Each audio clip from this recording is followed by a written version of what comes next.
अंतर्राष्ट्रीय कृष्ण अंतर्राष्ट्रीय कृष्ण भावनवा संघ इस्कॉन की ओर से प्रस्तावित यह भगवद्वाणी श्रीमद् भगवद गीता 18 अध्याय 18 सत्र 18 दिन के या 16वें अध्याय के 16वें दिन के 16 सत्र में आप सबका स्वागतम स्वागतम स्वागतम सुस्वागतम सुस्वागतम सुस्वागतम। कहते हैं कि जब संसार के लोग हमें चुनते हैं तो हमें संसद में स्थान मिलता है, और भक्तों जब भगवान हमें चुनते हैं तो हमें सत्संग में स्थान मिलता है। इसलिए कहते हैं कि जो भगवान से करे प्यार वो सत्संग से कैसे करे इनका, जो प्रभुपाद जी से करे प्यार वो सत्संग से कैसे करे इनका। आज आप हम सब अत्यंत भाग्यशाली हैं। श्री श्री राधा कुंज बिहारी के परम अनुकंपा एवं महत्व की कृपा से उनके छत्र छाया के अधीन हमें आश्रय प्राप्त हो रहा है, और उनके चरण कमलों में सेवा का सो अवसर भी प्राप्त हो रहा है। और उन सेवाओं में भी मानव देह में प्राप्त होने वाली जो सर्वोच्च उत्कृष्ट सेवा है और सत्संग का, श्रवण का, कीर्तन का लाभ प्राप्त हो रहा है। इसलिए हम उन भगवान श्री श्री राधा कुंज बिहारी इनके परिकर सहित के पाद पद्मों पर नतमस्तक होकर कोटि कोटि वंदन प्रणाम अर्पण करते हैं।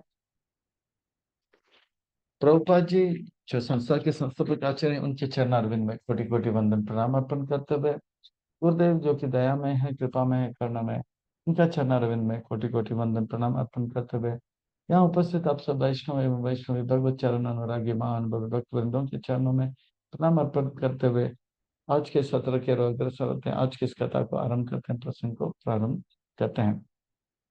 श्रीमद भगवद्वाणी श्रीमद भगवद गीता बड़ा पावन है, पवित्र है, मंगल है, शुभ है, दिव्य है, आध्यात्मिकता से लबालब भरा हुआ है, भक्ति से रचा बचा हुआ है। हम भक्तों के लिए हितकारक है, कल्याणकारक है, लाभदायक है, क्योंकि भगवद वाणी श्रीमद भगवद गीता का अर्थ होता है, श्रीमद भगवद गीता का अर्थ होता है सुंदर भगवान का गीत। सुंदर भगवान का गीत, श्रीमद का अर्थ होता है सुंदर, भगवत का अर्थ होता है भगवान, गीत का अर्थ होता है गाना। ये सुंदर भगवान का गीत है। आइए इस अध्याय मैं तो कहता हूँ ये तो प्रेम का गीत है। भगवान के हृदय के अंदर जो प्रेम है, दया है, कृपा है, करुणा शब्दों के माध्यम से प्रकट हो रहा है। भगवत वाणी श्रीमद भगवद गीता का यह 16वां अध्याय बड़ा अद्भुत है, विलक्षण है, अलौकिक है। इस अध्याय का नाम है देव असुर संपदा विभाग योग। आइए इस अध्याय को समझने के लिए हम जो है एक छोटा सा भूमिका लेते हैं। एक बार सुर कौन है, असुर कौन है, तो सरल शब्दों में हिंदी में कहते हैं जो भगवान की सुर से सुर मिला है वो सुर, जो भगवान के सुर से सुर ना मिले वो असुर। तो सुर वो भक्त वो है जो जगत का हित चाहते हैं, सबका हित चाहते हैं, और भगवान को प्रसन्न करना चाहते हैं। और सुर वो है जो अपना भी हित चाहते हैं और अ, औरों का भी हित चाहते हैं। भक्त वो है जो भगवान का हित चाहते हैं, और असुर जो है वो केवल अपना हित चाहते हैं, औरों का अहित चाहते हैं, भगवान का हित तो बिल्कुल नहीं चाहते हैं। तो इस प्रकार से सुर, असुर और भक्त हैं। एक बार सारे असुर जो हैं ब्रह्मा जी के पास गए और बोले कि ब्रह्मा जी, आप हमेशा देवताओं का पक्षपात करते हो, आप कृपा करके हमारे बात को स्वीकार करो, अ, हमें भी मौका दो।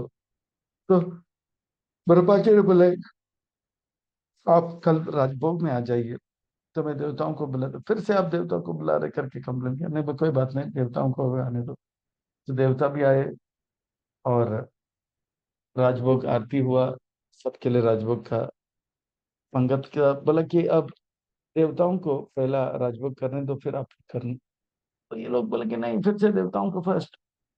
तो बोले कोई बात नहीं, ठीक है। ये राजभोग का जो है आपको पंगत है वो चालू हो जाएगा, पर इसमें आप जो है सब लोग लाइन में बैठिए, प्रसाद पाइए। तो इस प्रकार से सब लोग बैठ गए, पर शर्त यह है कि आपका हाथ जो है लकड़ी से बांधा जाएगा और अ, थाली परोसा जाएगा। तो असुरों ने चालू कर दिया, महाप्रसाद गोविंद भी नहीं बोला। तो वो अपने थाली में हाथ डालने का प्रयास करते हैं, तो बड़े मुश्किल से हाथ को मुड़ा नहीं जा रहा था। चपाती उठाया, नवरत्न कुरमा, रसगुल्ला लिया। अब मुंह में डालना है तो वो हाथ मुड़ नहीं रहा है, तो ऊपर से वो डाल रहे हैं, तो वो या तो दांत में जा रहा है, या आंख में जा रहा है, या कान में जा रहा है, पर वो मुंह में नहीं जा रहा है। थक गए, कोई खा नहीं पाया। असुरों का बुद्धि देखिए, वो स्वयं खाना चाहते हैं, दूसरों को नहीं खिलाना चाहते हैं। देवता आ गए, वो महाप्रसाद देखो, उनके भी हाथ बांधे थे, देवता ने किया। अंगद में सामने जो बैठा था, इसके थाली में उन्होंने, देवता ने हाथ डाला, पूरी तोड़ा, और सामने जो बैठा था देवता, उसके मुंह में उन्होंने परोसा, और सामने वाला ने जो है इस तरफ वाले देवता को खिला। इस प्रकार से देवता खुद भी जीता है और उनको भी जीने देता है। पर असुर जो होते हैं, खुद खाली जीना चाहते हैं, दूसरों को मारना चाहते हैं। इसलिए जो है भगवान जो है, ब्रह्मा जी जो है, कहा कि मैं आप लोग को सेवा का मौका नहीं देता हूँ, पूरे ब्रह्मांड में आप लोग हाहाकार मचाओ दोगे। तो कौन सुर है कौन असुर है, पता कैसे लगेगा? क्योंकि सब लोग तो अच्छी तरह से ड्रेस करते हैं, सब सुंदर लगते हैं। तो ये पता तब लगेगा जब हम जो है उनके लक्षण को देखेंगे, हाव भाव को देखेंगे। तो सुर भी हमारे अंदर है, असुर भी हमारे अंदर है। पर हमारे अंदर असुर प्रवृत्ति कब जगेगा, देव प्रवृत्ति कब दिखेगा, ये लक्षणों से दिखाई पड़ता है। कौन किसका संग करना है, अच्छे लोगों का या बुरे लोगों का, वो कैसे पता लगेगा? उनके लक्षण से, पश्यति। हाँ, इन अंकों से हम देखेंगे तो सब लोग जो है सुंदर दिखते होंगे, हाँ, मुस्कुराते होंगे। पर लक्षण से पता लगेगा कि कौन अच्छा है कौन बुरा है। जैसे क्लास में सारे विद्यार्थी एक जैसे यूनिफॉर्म पहनते हैं, कौन अच्छा है कौन बुरा है पता नहीं लगता, पर लक्षण से पता लगेगा कि अच्छा विद्यार्थी वो सामने बैठेंगे, होमवर्क करेंगे, टीचर के सामने मुंह नहीं लगेंगे, और आज्ञा का पालन करेंगे। जो नटखट हैं, उनका लक्षण होगा क्लास में पीछे बैठेंगे, होमवर्क नहीं करेंगे, टीचर के मुंह लगेंगे, क्लास में उत्पात मचाएंगे। तो इसी प्रकार से हमको द ये संसार रूपी क्लास में देवता जो हैं, उनके लक्षण को जानना है, और असुरों का लक्षण जानना है। किस इनके संग सुर का संग लेकर अपने जीवन को सार्थक करना है। इस अध्याय को और अच्छे तरह से समझने के लिए और आत्मसंकल्प करने के लिए इस अध्याय को भाग एक, दो, तीन में विभाजित, चार में विभाजित करते हैं। भाग एक में दैवी संपदा का वर्णन करेंगे, भाग दो में असुरी संपदा का, और भाग तीन में जो है हम वर्णन करेंगे कि अ, असुरी लोगों के लक्षण का वर्णन करेंगे, और भाग चार में किस प्रकार के आसुरिक स्वभाव है, इससे हम बचे रहें, ताकि नरक जान से हम बच जाएंगे। तो इस प्रकार से बड़ा अद्भुत है, विलक्षण है, अलौकिक है, अजय। और विलंब न करते हुए इसमें गोता लगाते हैं। आइए। श्री भगवान वाच, श्री यानी कि सुंदर, भगवान यानी कि महत्वपूर्ण व्यक्ति। श्री भगवान वाच यानी कि सुंदर महत्वपूर्ण व्यक्ति कह रहा है। अभयम यानी कि सुंदर महत्वपूर्ण बात कहते हैं। यहाँ पे हमको ध्यान पूर्वक सुनना चाहिए, या वहाँ की बातें ना करते, या वहाँ के कार्य को छोड़कर एकटक होकर ध्यान से सुनना चाहिए। अभयम सत्व संशुद्धिर, ज्ञान योग व्यवस्थिति, दानम दम च यज्ञ च, स्वाध्याय तप आजवम। अभयम सत्व संशुद्धि। हम या अभयम यानी कि वो भक्तों का वर्णन आ रहा है, वो भय रहित होता है। ज्ञान सत्व संशुद्धि, वो हमेशा अपने आप को पवित्र करने का प्रयास करता है, तन से, मन से, धन से मुक्त रहता है। ज्ञान योग व्यवस्थित, वो हमेशा ज्ञान प्राप्त करने के प्रयास में रहता है, भगवान के साथ जुड़े रहने का प्रयास करता है। तो दान देता है, हरि नाम का, शास्त्र का दान देता है। दमश्च, वो अपने इंद्रियों को हमेशा बस में रखता है। वो इंद्रियों जो बेकाबू होते हैं, भगवान की सेवा से अलग होना चाहता है, उसे वो यज्ञ करता रहता है, वो हर कार्य भगवान को प्रसन्न करने के लिए करता रहता है। वो स्वाध्याय यानी कि ग्रंथों का अध्ययन करता रहता है, तप करता रहता है, तपस्या यानी कि और जो उनको अच्छा लगता हो पर भगवान को अच्छा नहीं लगता उसे त्याग देता है, पर भगवान को अच्छा नहीं लगता पर उनको अच्छा लगता हो तो उसे वो त्याग देता है। आर्जवम सरल जीवन, जो कहता है वो करता है, जो करता है वही कहता है। तो ये इसको कहते हैं आर्जवम। इस प्रकार के जो है लक्षणों का वर्णन पहले श्लोक में आता है, तो दूसरे श्लोक में अहिंसा सत्यम अक्रोध त्याग शांति अपाय सुनो दया भूतेषु आलुत्वम माधवम अचपलम।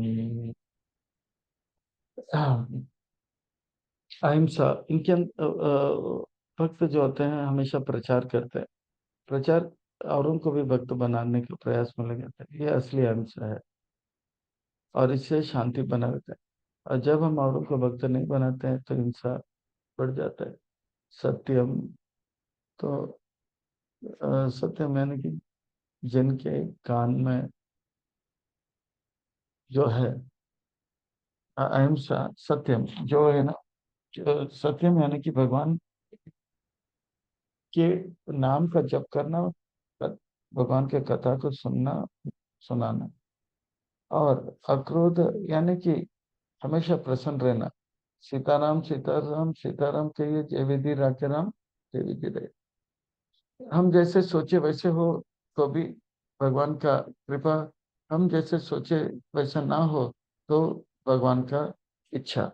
और इस प्रकार से वो जानता है कि भगवान का इच्छा हमारी इच्छाओं से लाखों गुना अच्छा। त्याग, इस संसार में जो कुछ भी भगवान से दूर हमें लेके जाता है उसे त्याग देते हैं।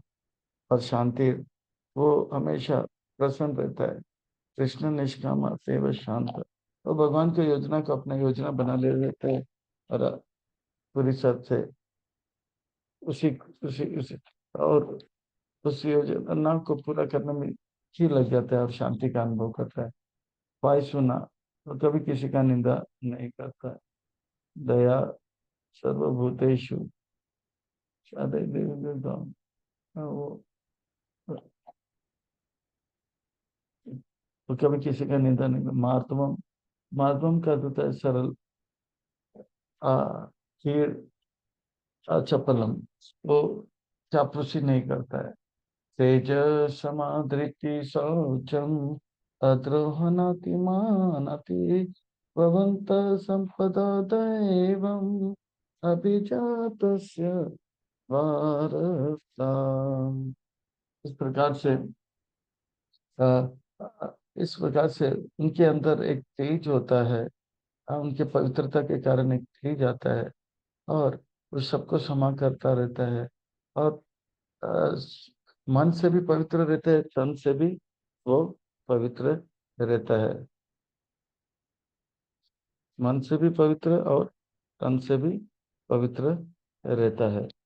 और किसी से ईर्ष्या नहीं करता है। वो संसार के लोग जो है ईर्ष्यालु होते हैं, भला उसका कमीज मेरे कमीज से सफेद कैसे।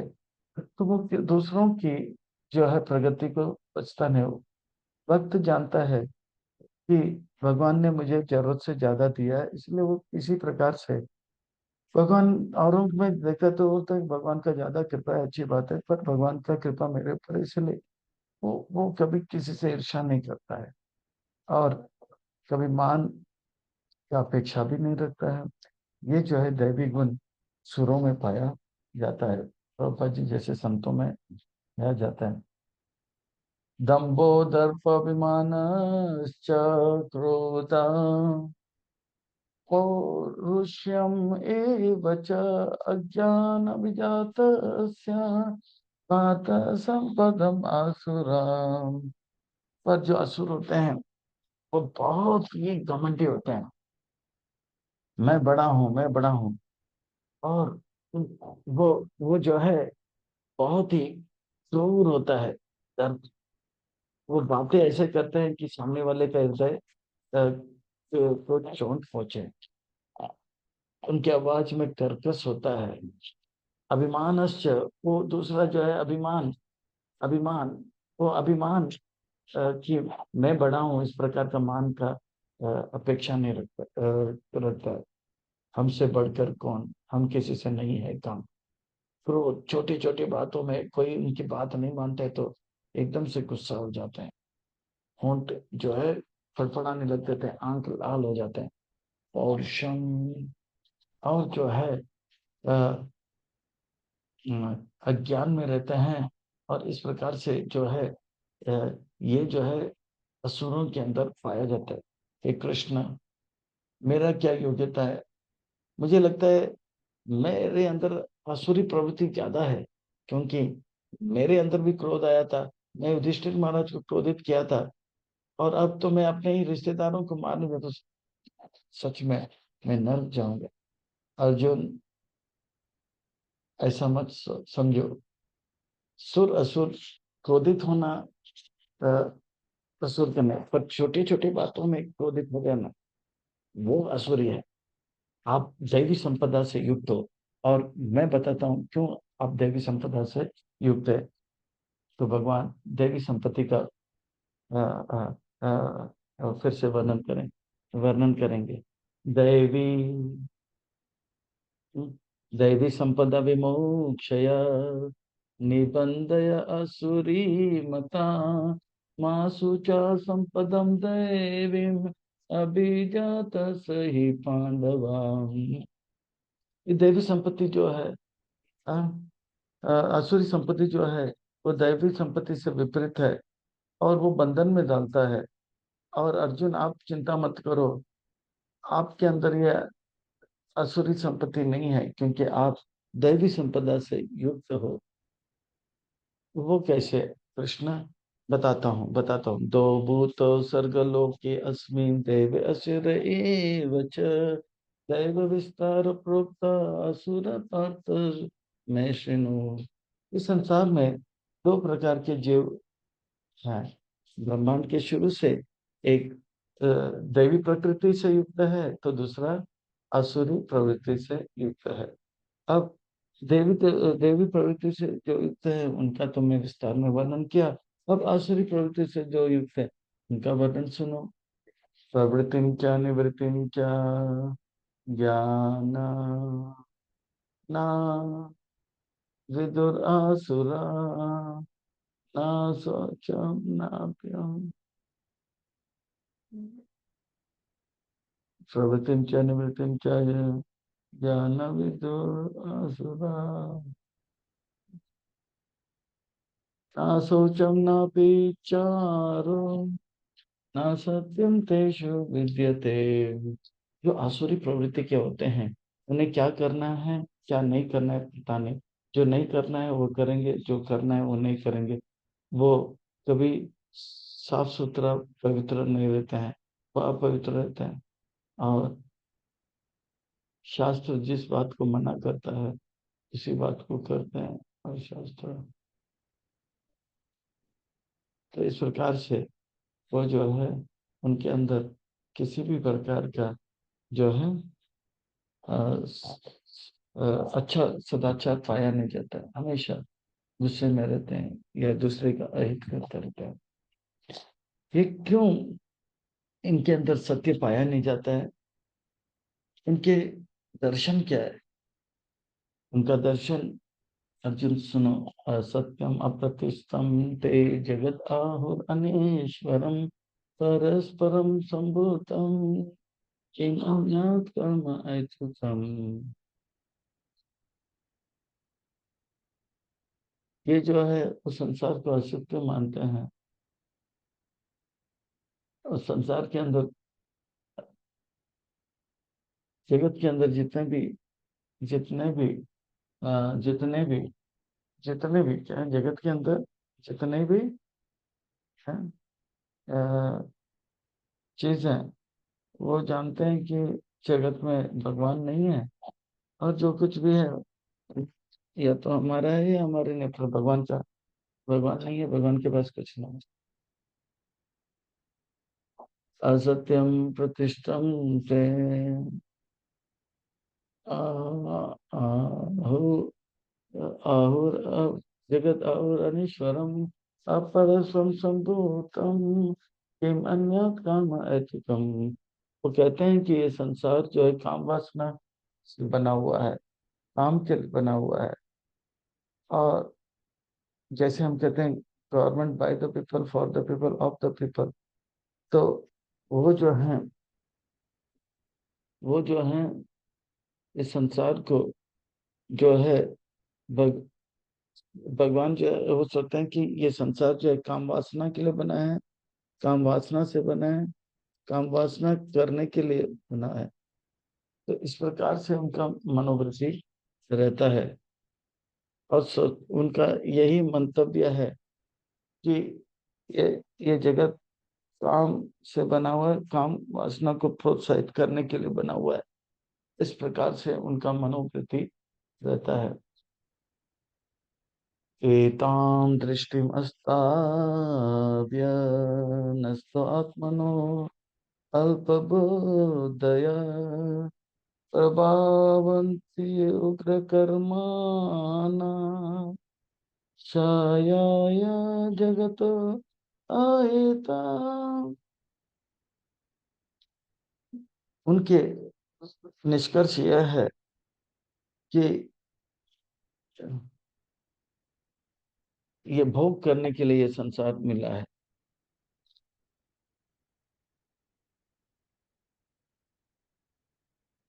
उनके पास बुद्धि नहीं रहता है, और वो जो भी कार्य करते हैं वो ठीक उल्टा करते हैं, जिससे उनका भी नुकसान, औरों का भी नुकसान। जो सतोगुण में रहते हैं वो खुद का भी लाभ करते हैं, औरों का भी लाभ करते हैं। जो रजोगुण में होता है वो औरों का लाभ तो नहीं, पर अपना लाभ तो कर ही लेते हैं। जैसे तेल में तेल में पाउडर डाल के वो जो है अच्छी तरह से जो मिला लेते हैं, दूध बना लेते हैं पानी के। औरों का किडनी फेल हो जाए, उससे उनको क्या लेना देना। तो इस प्रकार से है, ठीक है ना। हाँ, अपना लाभ चाहते हैं दूसरों का, पर असुर जो अपना भी नुकसान दूसरों का भी नुकसान टोन टोन लेके जाएंगे, खुद को भी मारेंगे, दूसरों को बॉम्ब डालेंगे, ह्यूमन सुसाइड बॉम्ब, खुद को भी मारेंगे और फैमिली स्टोर को भी मारेंगे।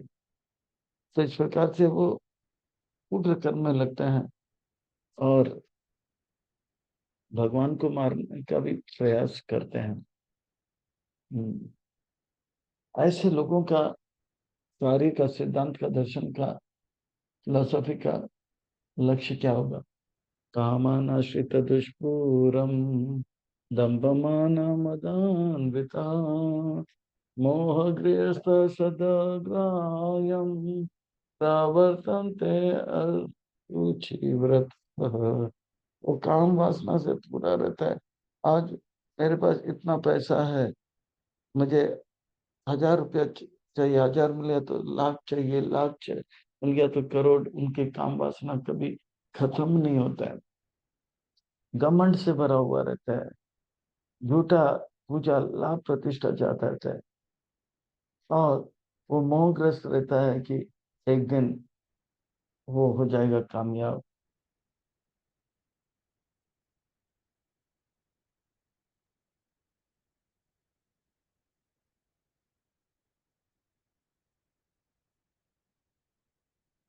वे जो है पूरी तरह मोहग्रस्त में रहते हैं, और वो जो है हर प्रकार के गंदे कार्य में लगे रहते हैं, ड्रग्स, सेक्स, मीट ईटिंग, इसमें लगे रहते हैं।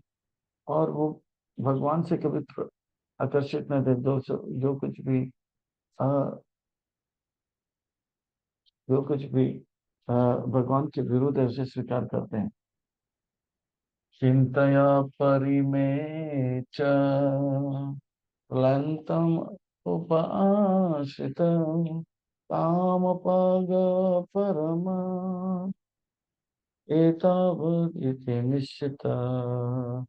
इस प्रकार से वो चिंता अपार उनके अंदर रहता है, और और वो लाभ चाहता है।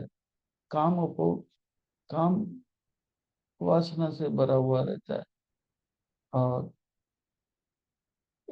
वो जो है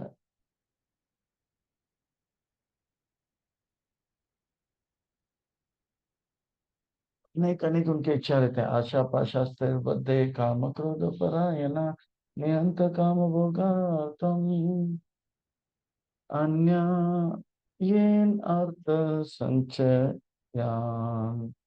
वो सोचते हैं कि काम वासना को पूरा करना जीवन का लक्ष्य है, अंत समय तक काम वासना को भोगो। और इस प्रकार के हजारों की संख्या के इच्छाएं होते हैं, और वे कानून के विरुद्ध अधर्म के मार्ग से भी पैसे कमाने लग जाते हैं। इदम अद्य मया लब्ध्वा इमं प्राप्स्ये मनोरथा। इदम मैं भविष्यति भविष्यति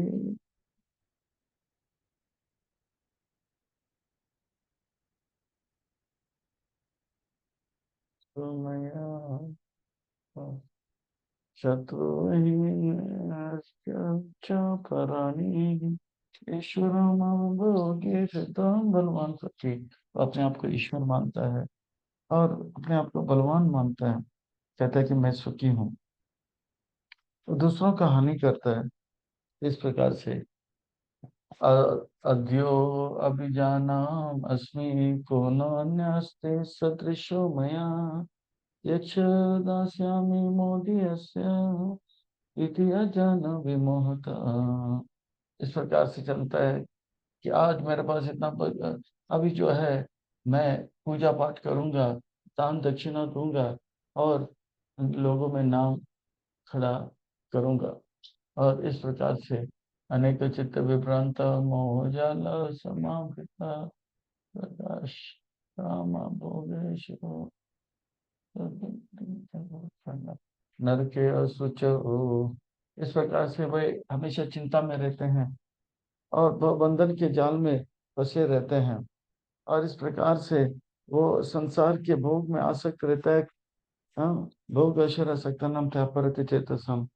और जो नहीं करना चाहिए वो करेंगे, जो करना चाहिए नहीं करेंगे, जो नहीं बोलना चाहिए वो बोलेंगे, जो बोलना है वो नहीं बोलेंगे, जो नहीं खाना चाहिए वो खाएंगे, और जो खाना चाहिए वो नहीं खाएंगे, जो नहीं पीना चाहिए वो पिएंगे, और जो नहीं पीना चाहिए वो पिएंगे, और जो पीना चाहिए नहीं पिएंगे, और अपने जीवन बर्बाद करके नरक चले जाएंगे। आत्मा संभवती स्तव दान मन मलान यजन्ते यजन्ते नाम यज्ञते दम्भेन अविधिपूर्वकम्। इस प्रकार से वो अपने आप अपने अपने ही योजनाओं में लगा रहता है, और धन और घमंड के कारण वो भूल जाता है कि वो बाल का अग्रभाग एक छोटा सा जीवात्मा है। वो अपने आप को बड़ा मानने लगता है और किसी प्रकार का नियम कानून का पालन नहीं करता है। वो दान दक्षिणा भी देता है तो अपने तरीके से देता है, शास्त्र के विधि को पालन नहीं करता है। अहंकार बलम दर्पम काम क्रोधम च संश्रिता आम आत्मा परदे राधे संतो अभ्यासुखाया।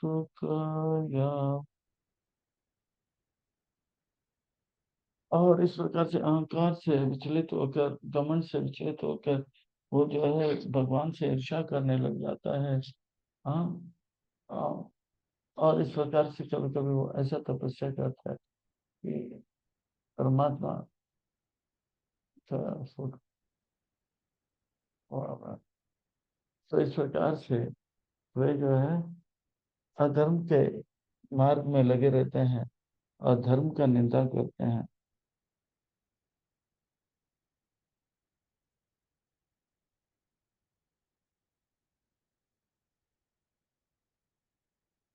ऐसे लोगों का क्या परिणाम होगा कृष्णा? बताता हूँ, बताओ। तानहं द्वेषक्रूरं संसारेषु नराधमाः क्षिप्यामि अजस्रम् असुखम् आसुरीरिव योनिषु। ऐसा व्यक्ति जो बहुत ईर्ष्यालु रहता है, बहुत घमंडी रहता है, वे मनुष्य में सबसे नीचे माने गए हैं।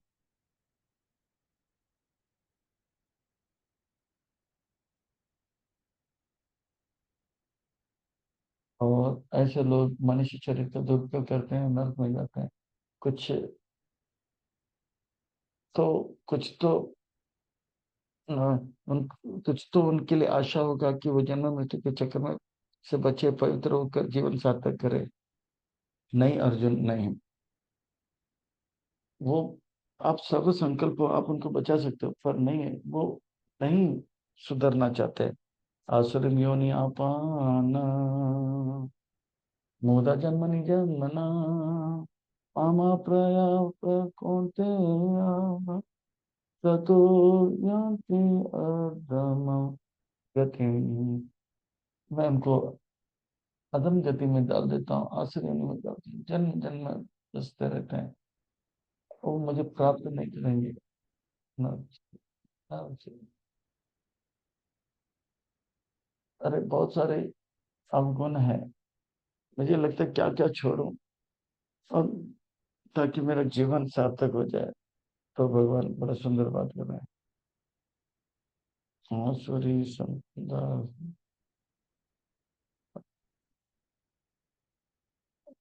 त्रिविधम नरकेशिदम द्वारम नाशनम आत्मना काम क्रोध तथा लोभ तस्मात् त्वयम् त्यजेत्।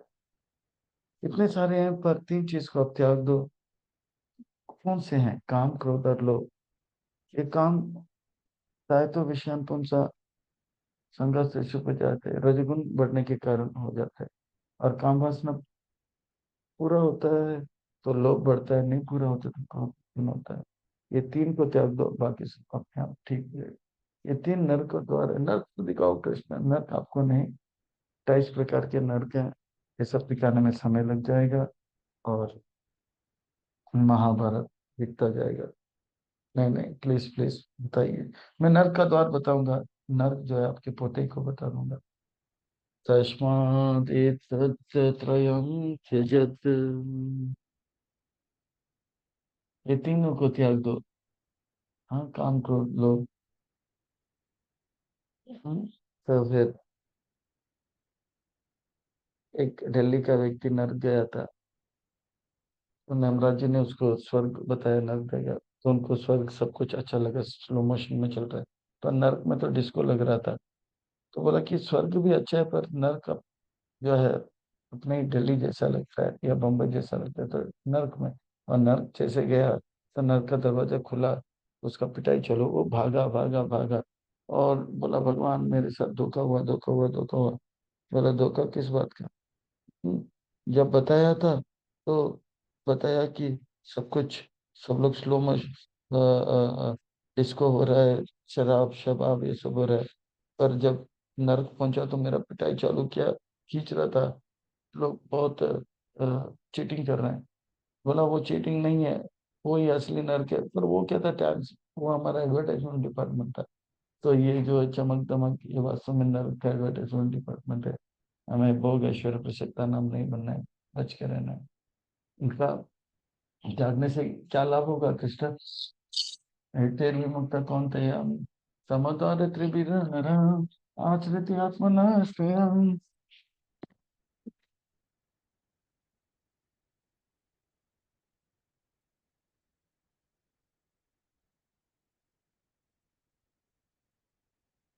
आचरित आत्मना श्रेया ततो याति परम गतिम।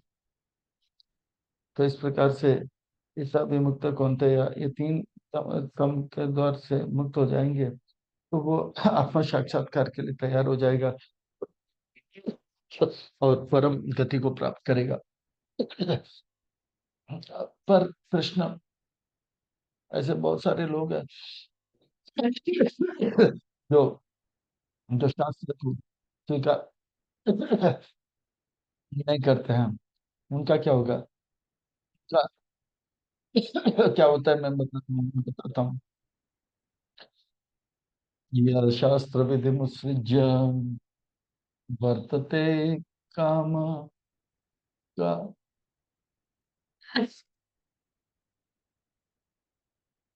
शास्त्र विधि उत्सृज्य वर्तते काम कारता नासा सिद्धिमाप्नोति न सुखम न परम गतिम। कोई कभी सुख को प्राप्त नहीं करेगा, न परम गति को प्राप्त करेगा। इसलिए तस्मात् शास्त्रम परमानम ते कार्य कार्य व्यवस्थित तो ज्ञात्वा शास्त्र विधान उत्तम कर्म कर तो अरसे।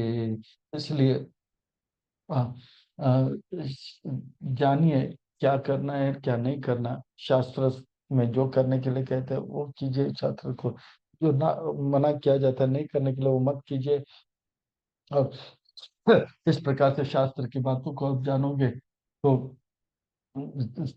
शनै शनै प्रगति करोगे, अपने जीवन को सार्थक करोगे। दूसरे शब्दों में काम क्रोध लोभ आदि से हमें मुक्त रहकर शास्त्र की बातों को अपने जीवन में उतार के अपने जीवन को सार्थक करना है, प्रसन्न रहना है, औरों को प्रसन्न करना है। हरे कृष्ण।